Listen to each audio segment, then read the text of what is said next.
You butt snack? Hey, welcome to the Aspirian LARPCast. My name is Jam. I've got my buddy Diddy with me. Hello. We're excited to be able to have a two-part episode coming your way. So this is episode 1, part 1. We're going to be talking through NPCs. We're going to be talking through a new town that we're going to be in. And then we're even going to be talking through a new character that is going to be introduced into Aspirian LARP. Today we have Thomas with us. What's poppin', everyone? Thomas is going to be joining us for some GMing. He's had how many years of experience DMing? So with D&D, I've had close to about 5 years.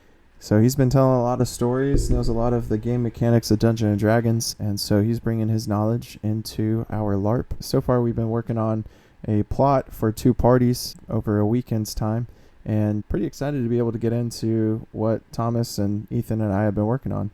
Yeah, there's a lot of fun stuff planned. A lot of heavier focus into side plotting and side quests this time around, which I'm super excited to be helping out with. Yeah, one of the big things we're wanting to do is we're wanting to take, for 2 seasons, we've been primarily focused on one plot line. Characters have their own plot lines that are kind of tying in with this major plot line, and what we're wanting to start doing is having more of a backseat approach of doom and gloom and the world is going to end, and spend more time developing characters, developing the world around those characters that you guys have created. And so a lot of our ideas are stemming from, just like you would see in Dungeons and Dragons, where you're having silly side quests and things of that nature. And so we're hoping by these side quests it starts building up the world a little bit more, starts developing your guys' characters a little more. So we're going to be focusing a little bit more time on side questing. We're going to be trying to tie in a main plot line into those side quests as well. All right, with all that being said, we'll get into it. We are going to talk through a couple characters. Before we do talk about those characters, Thomas, why don't you tell us a little bit about this new village or town that we're going to be in? This first new town that we're introducing in regards to post-drop Aspiria is called Barwald. Now, Barwald is a dwarven-heavy town whose main priority right now is just construction and growth. So that's going to be a common running theme among different villages and towns around and amongst Aspiria. You're going to see this age of not only rebirth and rebuilding, but also expanse. So while there's going to be tons of new towns and villages popping up all across Aspiria, the towns and villages that have already existed will be growing exponentially. So that'll be fun concepts to explore later on. But Barwald in particular is a dwarven-heavy town. Of course, the dwarves, just recently coming out of their exile, are looking for places to settle down, looking for a place to call home. So this town in particular was settled by a small band of dwarves leaving exile. It's in its growth and in its infancy. The town is social, is bustling, and is just full of fun, lively characters. And we see everything from the children in the town all the way to the town elderly. There's not a single dull character that encompasses this town. We've tried to make the place feel lived in, and not just a set piece in a grand overarching story. So Yeah, one of the coolest things I think about the town is the fact that you have such a heavily dwarven population. right. And so within the past 2 seasons, we've not seen a whole lot of the dwarves.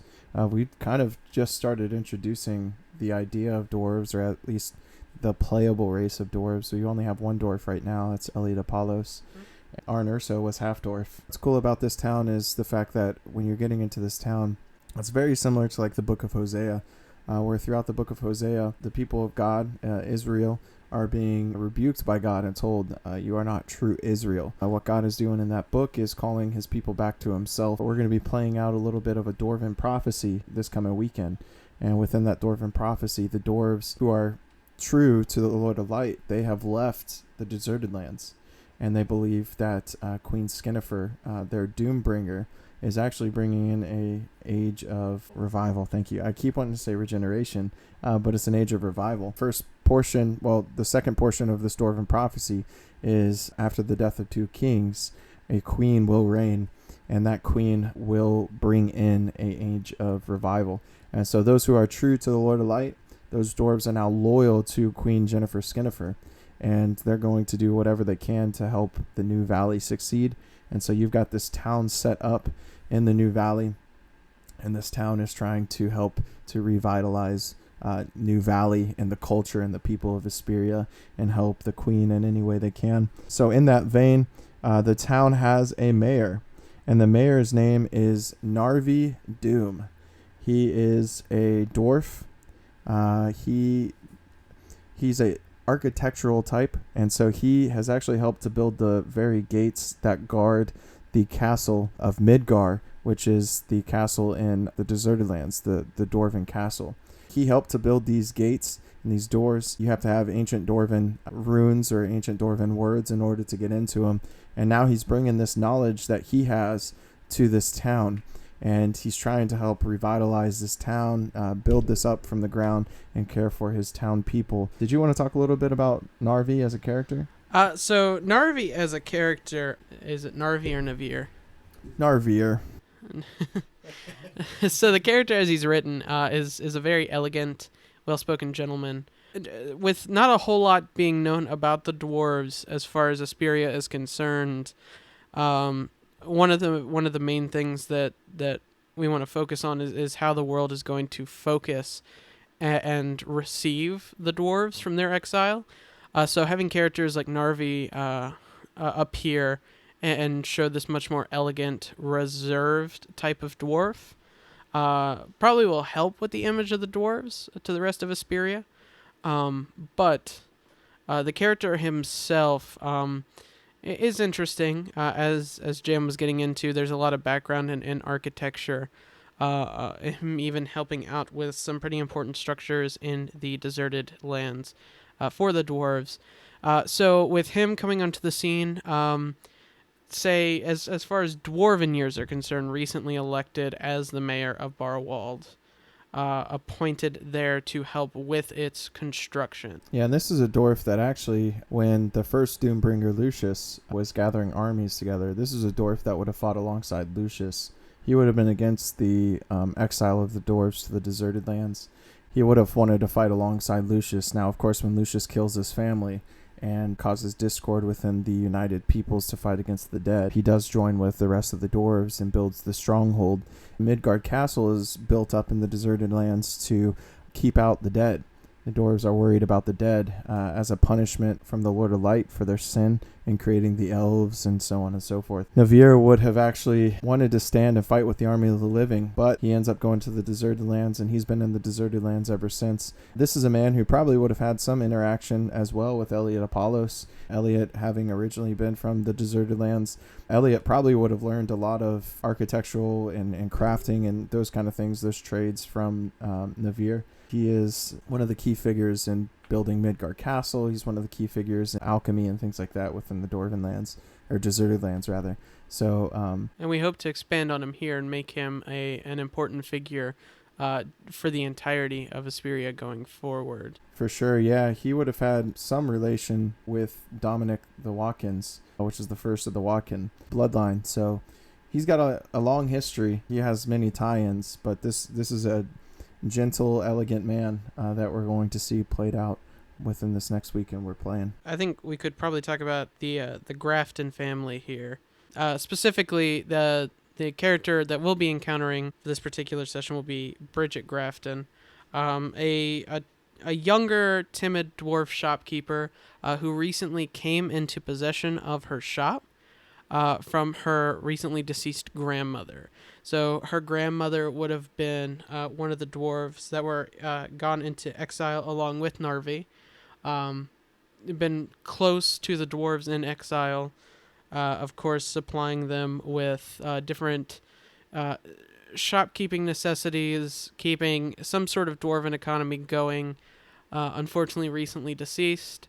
And so now the shop that would have been laid claim to her is now being taken over by her granddaughter, Bridget. Yeah, and Bridget is an interesting character just in herself. She's super timid. She's not really sure, I guess, how to run this shop. Right. It's something that's just sort of been tossed onto her. I think we can all relate in some way. We've had stuff that maybe either was passed down to us from family or from friends or just by circumstance that we don't necessarily know how to handle, but in life we are forced to handle. And so that's sort of the angle we were getting at with this character is a very unexpected handout. I guess you could call it a handout. Unexpected, but very much necessary. So it's necessary for her to learn the skills and keep the knowledge going and keeping the shop going. Just not only to honor her grandmother, but to service and serve the dwarves in their new home planting as well. So she's a dwarven woman. Yes, So they do exist. they do exist. Very cool. All right. There are dwarven women. So Do they have beards? you know, I'll leave that up to the imagination of the viewer. The dwarves are heavily influenced by Russian influence, so anyone playing a dwarven character would have some sort of Russian accent. Thomas, Right. Can you give us your best Russian accent? Best Russian accent? I haven't done one in a while. It's pretty squeaky. Come on, man. You were just doing it yesterday. It was sounding good. Something along the lines of something like this, maybe. Say like butt snack. Boot snack. That's great. Sounds good. It's a lot more subtle. It's easier when I'm like throwing Russian gibberish at you. And do it. No, I plead the fifth here. Ooh, let's talk about the town clerk, Adelard Cotton. Oh, okay. Did I say that right? Yeah, Adelard Cotton, or Adelard, either one's fine. The name itself is a mild inspiration from a character from a video game. That name is pronounced Adelgard, so I was going for an Adelgard type pronunciation. Either way, Which game? are we allowed to Yeah, mention? you can reference it. Yeah. All right, so it's Fire Emblem Three Houses. So, but the character of Adelgard is very much that of a spunky upstart type character, ready to get in the nitty gritty of whether it be politics, rebuilding, making sure things are running smoothly. If I was to define the town of Barwald as a machine, she is the oil that keeps the gears from not clogging up. What does a town clerk do in a medieval town? So the title of town clerk is that it's a title, especially in towns. In this age of peace, there's a lot of regulation in regards to pop-up towns and villages and new bundles of civilization just sort of coming up out of nowhere. So obviously, this town being loyal to Queen Skinnifer is going to want to do their best to keep on the good side of Skinnifer. Otherwise, it's not very hard for the town to just sort of be squashed out before it has a chance to grow.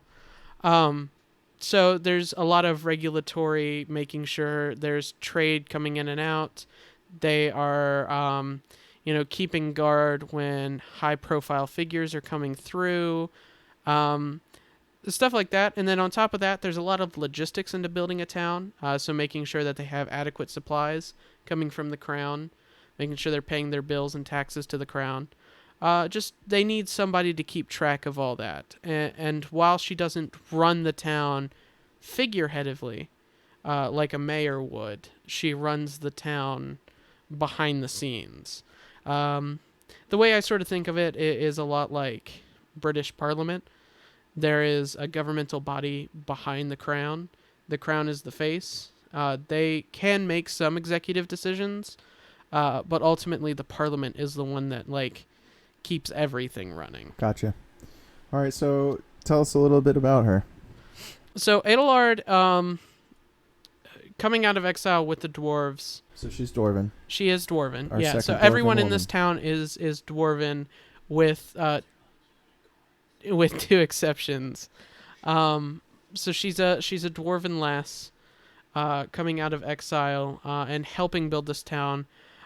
She feels personally called to help rebuild and really put a stake in the land for the Dwarven people. Sort of reeling back and dealing with the oppression of the Dwarven people. It's she's like a spring, and for generations and years she's been pushed back and pushed back and pushed back. And now that the wall that was pushing the spring has been released, she's ready to jump forward. And she's ready to make that explosive leap into making a name for not only herself but the Dwarven people. Okay, so the wall pushing her back was exile. Right. And now she's been taken out of exile, and they are building a town, and they are serving under Queen Skennifer. Right. By order of the Allfather, Fairgrim, from the Deserted Lands. Okay. Yep. So that's if I had to describe her personality. She's spunky, go-getter, and in many ways she tiptoes on the edge of being prideful in some senses. She's very proud of her people, of her heritage and her race, and she wants the world to know just how magnificent of a race the dwarves are. Very cool. Well, these are all characters you're going to see in the main quest line for Party 1. And so there is a side quest character that you may or may not meet. I don't really know if I want to spill the beans about him. Let's not get into full detail. Let's just kind of introduce the character a little bit. You know what? Let's refer to him as their preferred title. Okay. So we've got this mysterious figurehead in the town who goes by the name of Sweet Tooth. And you will only be able to meet Sweet Tooth if you role play your way into the side quest. Yeah, so there's a particular set of circumstances that get you to meet Sweet Tooth. You have to keep your eye out. You have to pay attention, and you have to be eager to jump into things. Sweet Tooth as a character is very mysterious, in the sense of not even the people of Barwald really know of this character's existence, to be honest. Like a figure working in the shadows. So, Sweet Tooth is in control of a smaller gang known as the Brat Pack. So, I'm excited to get more into that. I hope as players you guys get to delve into Sweet Tooth a bit more and get to crack into that story. But this is more of an example of we're trying to introduce a much livelier living world to you guys. So this is a character that very much is a gear that consistently turns in the machine that is Aspiria. And because of that, by missing this gear, this character still continues to operate and advance, and this person's motives and moves continue to thrive. Without giving too much away, if you remember our boy Esker the Greypine, he got involved with the Sisters of the Night in Thymeria Witches Guild. Sweet Tooth is not going to be someone you want to get on the bad side of. And Sweet Tooth, she has some kind of affiliation with them. We'll leave it at that, and hopefully you guys will activate the side quest, and you guys will be able to interact with her a little bit. It is a super fun side quest. I had a lot of fun writing it, and I know the guys here had a lot of fun digging into it a bit further. All right.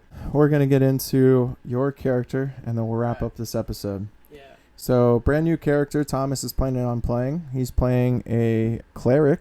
Cleric's name Mars Tiberius Ancus. Yes. Ancus? Yeah. How do you pronounce the last name? I have been pronouncing it Ancus. Okay. It's very much Roman influenced, especially with the triple name nomenclature. So give us a briefing on your character. Just give us who he is, some of the things that he is hoping to accomplish, or that you as a player are hoping to accomplish with him, and leave a little bit for the imagination of players so they can kind of experience your character growth. Well, okay. So Mars as a character used to serve at the right hand of King James. The And first. The Yep. first. The father of King James II and Right. Prince Cody. Yeah. So and fought at the Battle of Ursine when his party was attacked during a stakeout. His team was massacred around him, and he was stabbed in the abdomen about 10 times, chucked in the river, and left for dead. Um, due to some, what he assumes is holy intervention, which is why he picks up the mantle of cleric.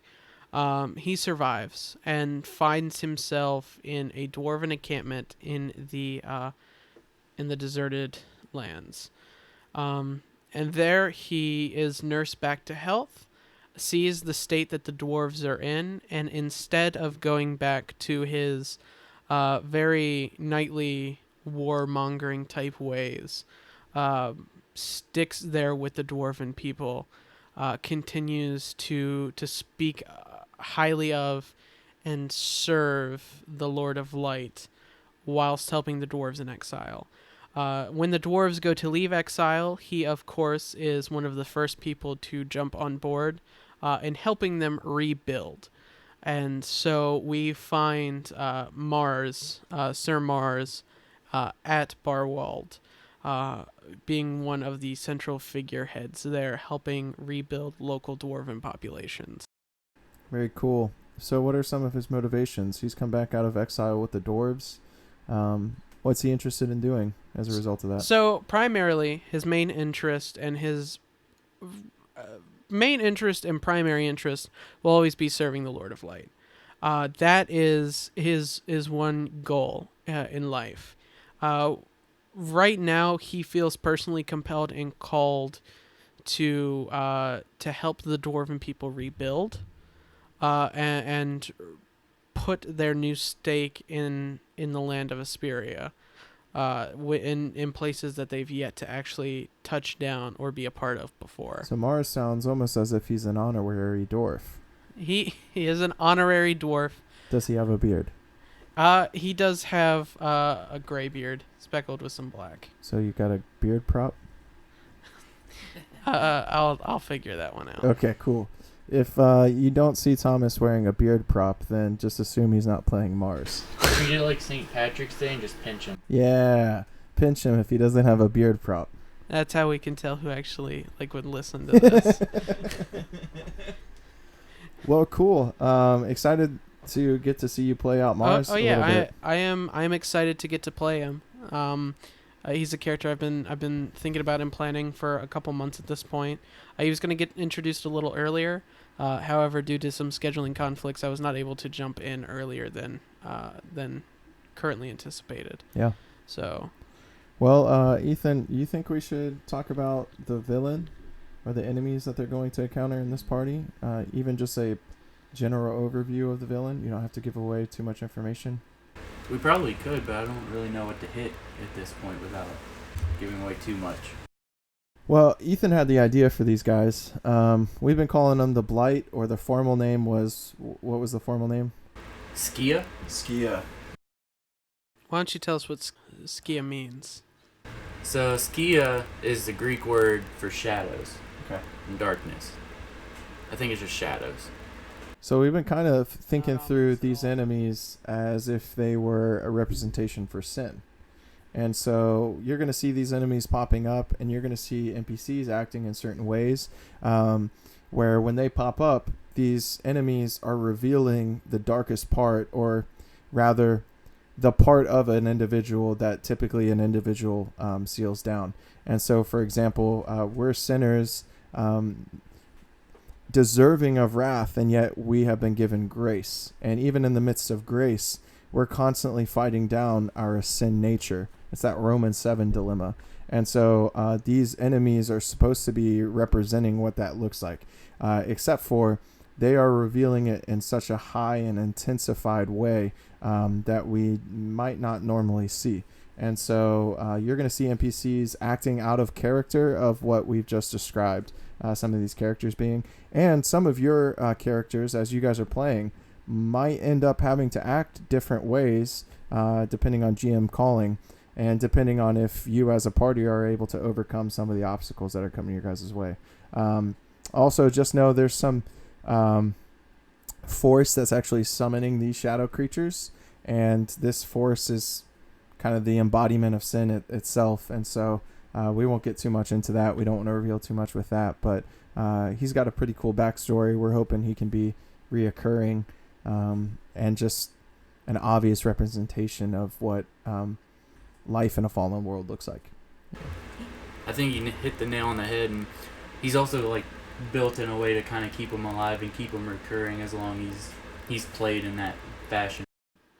He's that fly you think you hit on the wall 2 weeks ago, but then when you go to cook some dinner, starts flying around the kitchen again. Well, with that... So, I want to thank you guys for listening to another episode of the LARPCast. This one is different as it's forecasting what is to come in our next session, whenever that may be. And as you continue intaking media of any kind, video games, books, TV shows, movies, etc., we want you, and LARP, especially LARP, approach it with Christ as the center and thinking of where is Christ allegorized in this media, whether it be directly Christian or not, because every story is reflecting the gospel in some format, even if it's a poor representation of it. So be flexing that brain of yours and critically thinking through this thing. Thank you guys, and you'll hear our voices next time. Later.